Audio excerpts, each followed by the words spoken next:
It came like a bad dream, with gunmen invading the Yewazangem district in Jos North local government area. That attack left 36 people dead, most of them women and children. They cut off our door. They enter inside. They kill people that they can kill. They burn the remaining one. It was just by mistake. I jumped fire, just like water. Angered by the killing of 36 people and several others wounded, the youths take to the streets to protest what they describe as a lack of security that has now left many of their loved ones dead.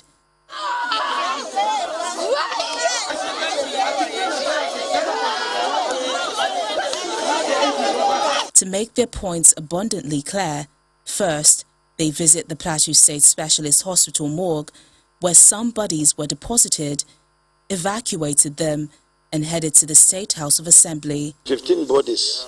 Well, so multiple. In fact, we are still trying to find out and do some physical post-mortem to be able to tell you exactly the kind of injury and the mechanism of injury and the weaponry.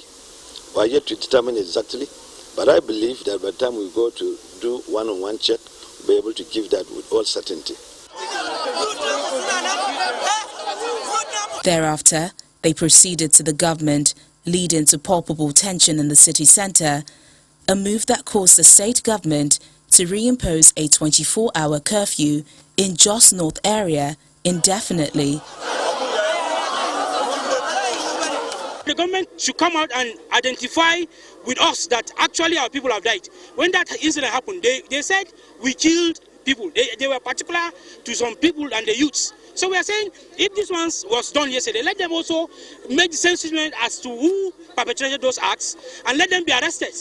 And then even the breach that is to link the community, they still went there and they destroyed. It was a planned attack to kill our people. They imposed curfew on the state, and these people are taking advantage of the curfew. All our people are compliant to the curfew, but in other parts of the state, they are not compliant. And so they will go to our various houses and find us, observing the curfew, and they kill us. The village in Jos North local government area, about 10 kilometers from Jos, the Plateau state capital, was attacked by suspected herdsmen on Tuesday night, leaving several people, mostly women and children, dead, with many injured and houses burned.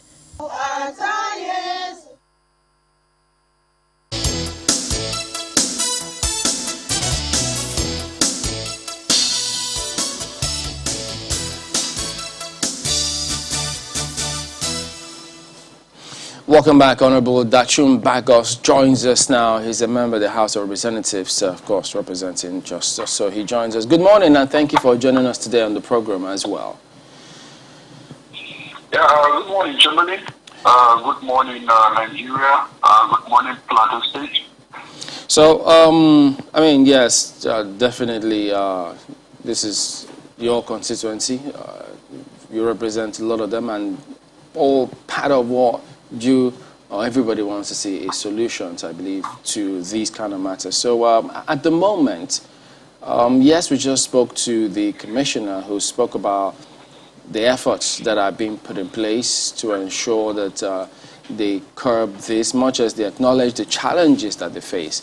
But for you, what kind of feelings are you getting at the moment? Chamberlain, it's quite unfortunate with what we are facing right now on the plateau. The situation, it's a carnage that you can't really explain. By the way, where it happened just not is a border with my own constituency. And definitely what happens to one on the plateau happens to each and every one of us. And I've had my elder brother, the commissioner, but to me, we have passed that stage, and I appreciate the sincerity of some of the things that he has said, because the feeling now on the plateau is that enough is enough.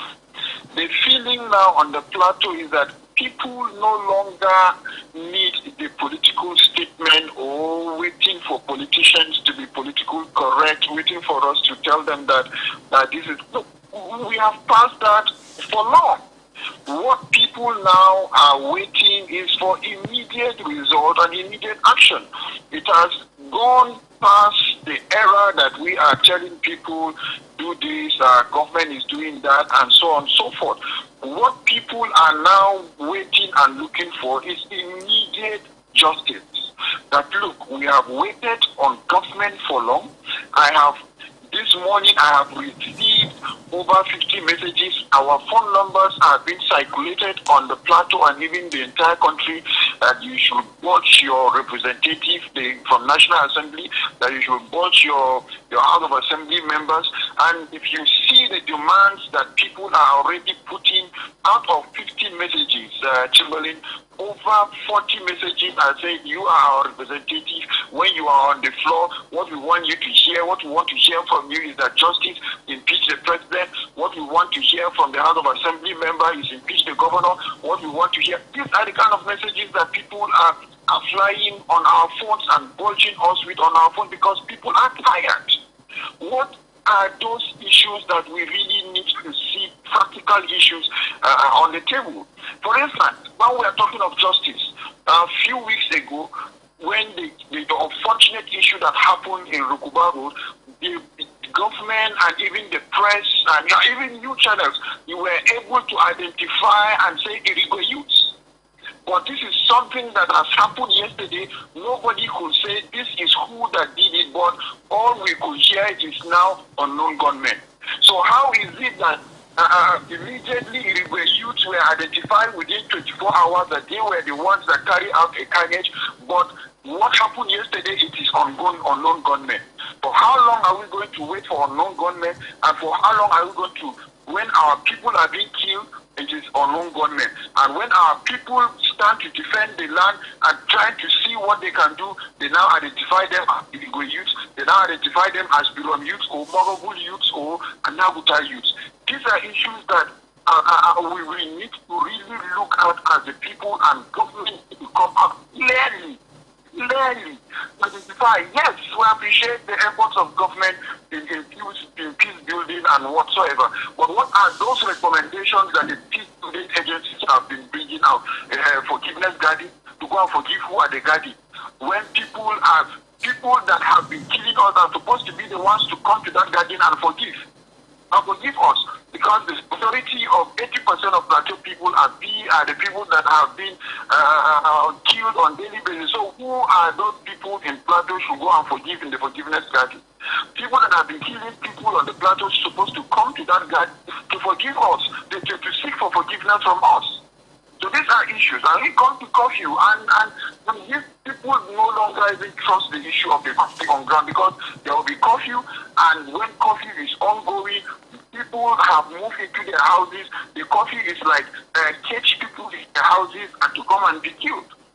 But these are issues that people no longer have confidence in the system, that they need practical solution, they need immediate justice, they need issues that, look, what can we do to get these issues out? Honorable, regarding that attack you referenced, I mean, the police, I believe the investigation is still on, and the statement that was released by the police said suspected illegal youth, so it will be definitely premature for anyone to go out there and say, well, that's the statement from the police. Well, that's, I'm quoting the statement. And let me still take you. Just a moment, Honorable. I'm just quoting the statement. Some elders, even in the north. I understand. I'm quoting a statement. Just a moment, Honorable. They are calling Birom youths. They have not, if they have facts to that, they have not been called for investigation for them to give those facts. Okay, Honorable, so if you could just take a moment. On the platter for their heads to be chopped, while the justice system is now against the people that are being killed. And the Honorable Bagos, I'm trying to put a question across, if you don't mind. So Honorable Bagos, If you don't mind, I just wanted to make it clear. That's a statement I quoted from the police, just to put it out there and put it in context of the conversation we're having. Investigation is still on, and I believe that until this matter is followed to the fruition, it's going to be premature to say this is who's responsible for it. And that's coming from the police suspected, they say. But now, speaking about solutions... Right. So speaking about solutions, I mean, you referenced some of the things the commissioner said earlier on, and you also referenced the messages you're getting from the people. The big one is what more should be done, and you've talked about justice and the rest. I'm thinking in terms of political parties. I know that Plateau State has representation across political parties. In terms of the leaders at various levels, is there a coming together? Is there a platform where everyone says, you know what, regardless of our affiliations, let's come together and, you know, put in our ideas to solve this? Is that happening? Yeah, well, I know that 2 weeks ago, thereabouts, 1 or 2 weeks ago, the governor called stakeholders on the plateau. I was not at that meeting, but I don't know what was reached and the solutions or resolutions that were reached at that meeting. So to me, that was an opportunity for all stakeholders on the plateau to be able to come and discuss issues squarely. But resolutions that we are taking at that meeting, we have not yet. We expect that community from that meeting should be well, and to at least, even if they are security matters, confidence should be given to the people that look, we have your back. So these are issues that people on daily basis are worried. I cannot quantify as a representative of the people the pain we have on daily basis seeking for solution. People seeking for solution, but I can tell you that if truly government from the federal and the state level are serious with this issue of insecurity, there is a solution. There is no way that government will say that there is no solution.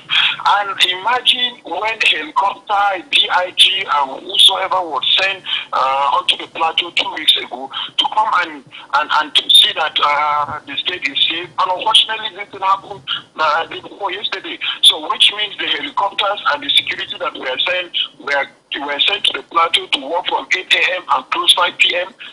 and from 6 p.m. in the night to the next morning before they resume work, what happens to the people on the plateau? But these are issues that people are asking. Actually, new are even those practical solutions that government have to. We have Operation Rainbow on the state. We were talking and discussing, trying to press issues to the governor. How can we activate the Operation Rainbow? He gave us assurance that Operation Rainbow will be activated, but this is 6 years down the line. What is Operation Rainbow doing? Like Operation Rainbow is just like a mini state community police that we have in Plateau, which I believe that if we have our own activated community, community state policing structure, we'll be able to do something. So these are issues that people are no longer having confidence that, look, you have possible solutions, we are not using that possible solution. And that's why now we have told the people, look, everybody resolve to defend yourself. If Section 30, subsection 1 of the Constitution says everybody have a right to livelihood, which means as having a right to livelihood, you should defend your life. But you know, Honorable Vargas, the commissioner just now, he said, when we did ask him about the peace building initiative, yes, he says that there's such a thing, and as a matter of fact, it is working. So this narrative now, which you say, well, since nothing is going on, no solution has been proffered, defend yourself. So, but are you not aware of that initiative, or you don't think it is working? I'm very aware of the peace building initiative. But like I said, what are those recommendations from the peace building agencies? What have the peace building agencies so far recommended that, look, justice should be given to the people, that their peace have been trampled and their rights have been trampled, that they need justice? I always say that it's not the peace that we are talking about is not about political peace. It's not about coming to the table for workshop to take tea and say that you and that and that. Yes, they have the peace building agencies that bring community leaders together. But I can assure you that the community leaders that they usually bring are not the people that are killing our people. People that are killing our people usually coming from outside. What is the peace building agency doing about that? So it's not about us when we are now agitated, then the peace building agency will come, bring everybody to the table and just say, calm down, calm down. It's also like when somebody, what the peace building agency is doing is like now that we are crying and people are now happy. People on the street peace building agency will call them to the table, to the workshop group, calm down, that this is what you do in conflict resolution. That's not but he equally... situation where these are recommendations of the peace building agency that look, justice should be given to these people. These people's land has been grabbed. The people that are occupying the land should be evacuated. That was where I'm going next. The original people of the land should go back to the land. That is when you start talking of this. Okay, you know, he equally spoke about that, and he said that the state has enacted that law, this land grabbing law, and he wants people to take advantage of that law. Is that part of what... How can people take advantage of a law that at the same time it is government that's supposed to give justice to the people? When people use guns to chase you out of your land and you have to use law to chase them out of their land, I don't know how practical that is. People use guns to chase you out of your land and you want to use law to chase them out of the land. How practical is that? Government supposed to use the same force to chase these people out of the land the way they use the same force to evacuate people from their lands. So I don't see how practical that is, that people were being chased from their lands with guns and you are telling them to go and get back their lands through the law. So I really don't know how practical that narration is. Well, Honorable, as a lawmaker, I mean, you make laws essentially for things like this. I mean, laws are meant to preempt or at least solve a lingering problem. But essentially, this is your job, and this is a land of laws. I mean, that's why you're a lawmaker. So are you saying that people should not toe the path of the law, of the Constitution, of justice, and abandon that, being a lawmaker that you are? People should go the path of law when the government is ready and willing to give them justice. So now you go to the court of law to start having another year or another how many years in the court when your land is being developed by an unknown government. Yes, I'm a lawmaker, but I make sure that the laws that I put or the laws that I support to be executed or to be implemented or to be enacted are practical laws. So these are issues that we try to look at. What are those laws that we have been able to pass as a people? So it's not just about that you go and pass a law and you now tell the people that because the people cannot implement the law. In as much as we pass the law, somewhere have to look at the laws we pass to execute. So it is not the people that will now say that they will use the law. The people can only use the law when it is practicable. Well, people are meant to obey the law and governments implement or policies implement. But let's get Mark Wayne. I think she's got some questions for you as well. It's a pretty tricky one, gentlemen, in terms of what needs to be done in this particular regard. So I was wondering, Honorable, you have made the instance now and said that people have been chased away from their land with guns, and you're saying that you're saying it doesn't seem practical for them to use the law to get their land back. So when the law was being enacted, did you have an idea of what the idea was behind the law? Are you aware of how the law was supposed to work? Because apparently it was made to address a particular issue. Isn't that correct? Did you hear any part of it, Honorable? Yeah, I couldn't hear Mark Bear, unless maybe just from the little I got from the TV, that if I have an idea of what... Yeah, she was talking about what your impression is about how that law is supposed to work in order to ensure that things turn out right. Yeah, sincerely, I'm not aware, and I don't know what the law is all about. It's only today that I'm hearing that they're even a law on land grabbing. But when I know that even before getting to a house, we have submitted a bill to the House of Assembly on to stop open grazing in the land. That was one of the laws that I know that as citizens we then submitted to the House of Assembly about 2016, 2017.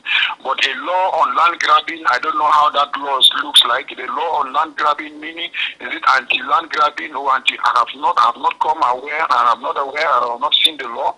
But even as it may be, whatever law that it is about land grabbing, I say that the point is that look, if there is a law, the government should use the same law to evacuate people that have already grabbed our people's land. It's as simple as that. Because if the government have implemented or have signed such law, it is government that's supposed to go and evacuate people from that land using the law.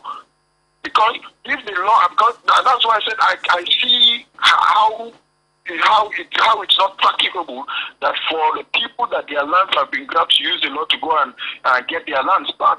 But the law is government that will now use an instrument, just like a police is using a warrant to go and search your house. So now government is supposed to use that law to go and get those lands back. Well, at the moment, this situations, naturally, of course, when people lose their loved ones, they will definitely not be in a good place. What would you like to see? I know you mentioned some part of it. What would you like to see being done, and by who, to ensure that these matters are addressed, either in the short term or long term? First of all, sincerity of purpose, Chamberlain. Sincerity of purpose, confidence, perception. And these are issues that people want to see from government. Because, like I said earlier, that over 90%, 80 to 90% of the text messages is, look, we are tired, impeach the president, we are tired, impeach the governor, and so on and so forth. That's the kind of solution people are looking for. But even as it is, as a representative of people, want to see that, look, government has some certain level of confidence in the system that they can give people. Up till now, this is from yesterday till now, I have not yet seen any news headline that the presidency has condemned what has happened on the Plateau. But 2 weeks ago, before 2-3 hours, there was condemnation. Everybody, everywhere in the world crossed. But when the Plateau people itself were being attacked, you know, apart from the deputy speaker that I saw his headline yesterday condemning the fact he is the highest political officer so far, I have not yet seen any political officer at the highest level from presidency or even anybody. The same people that condemned the act a few weeks ago, none of them has condemned what has happened yesterday, apart from the deputy speaker and the Plateau state government as usual. How can you now tell that the Plateau people should have confidence? And invariably, people will now believe that what has happened yesterday or day before, what has happened yesterday is like a reprisal. So if government now are now scared of reprisal, what is the essence of the curfew? That we put curfew against reprisal and people were killed in numbers. Honorable. Which means the curfew that was put in place was to kill people. If curfew, my own understanding of curfew is that once you have put in curfew, automatically you take charge of the security system. You are now, your freedom has been trampled on that. Look, you no longer have right to go out, because if you go out, you'll be killed. So why now government now telling us that, look, go into our rooms, we will secure you, but it's inside that same room. And that was what we raised. When security is around that area, how did these people pass the security that are supposed to be guarding us during curfew? I believe you caught the conversation when questions are asking that we have curfew, and if we have curfew, security are going around the parameters with every environment. So how did these people pass this parameters that security agencies have condoned to go and kill the people under curfew. Well, I believe you heard, I mean, we raised that issue with the commissioner earlier on, I mean, asking about the effectiveness of the curfew. Even, I mean, as we saw, a killing happened during the curfew, and he was saying that, well, it probably could have been worse. Clearly, a lot of things need to be looked at as it concerns the curfew. But I'd like to get your perspective on this. Some of your opinion that the House of Representatives should come back from recess. In fact, the National Assembly, not just the House, maybe because you're a member of the House. In fact, the PDP was saying that the National Assembly should come back from recess, cut the recess short so they can address some of these insecurity challenges. And I'd like to know your perspective. I mean, there's a conversation around whether this is a state thing or a federal thing. Because the level of insecurity in the country is a national issue that if we don't reconvene the House immediately and we sit down for more new weeks, I don't know if would you have a country called Nigeria or our various constituencies. Our constituencies are being reduced in numbers on a daily basis, and we are on recess. And I think if truly we want to look at these issues, I support the position of my party that, look, we should reconvene the House, discuss these issues immediately, look at those issues, and what were those resolutions that the House gave the presidency from the Security Summit that they gave. A lot of members are asking questions that the resolution that the House had the Security Summit has been submitted to the president. So now we have done our part, we start asking questions. Exactly the point now. Some will say you can tell what a person will do based on what they have done in the past. You can predict based on the antecedent. So what more can the National Assembly do? You've talked about those resolutions, the executive and legislative resolutions, but what more should the House be doing? But I can assure you it's not going to be business as usual. It's going to be tough. People, members are talking across boards. I have received condolence messages from a lot of members across the country, and I know how painful they are, because injury to one is injury to all. It's going to be tough. I will not preempt what will happen, but sincerely, it's not going to be business as usual. Nigerians should wait and see what will happen when we resume, but I can assure you it's going to be tough. All right then, Honorable Dachshund Bagos, member representing Just South, Just East Federal Constituency. Thank you for talking to us this morning. Yeah, thank you, Chamberlain, and by the grace of God, we will do the needful. All right then. We're back in a moment. Stay with us.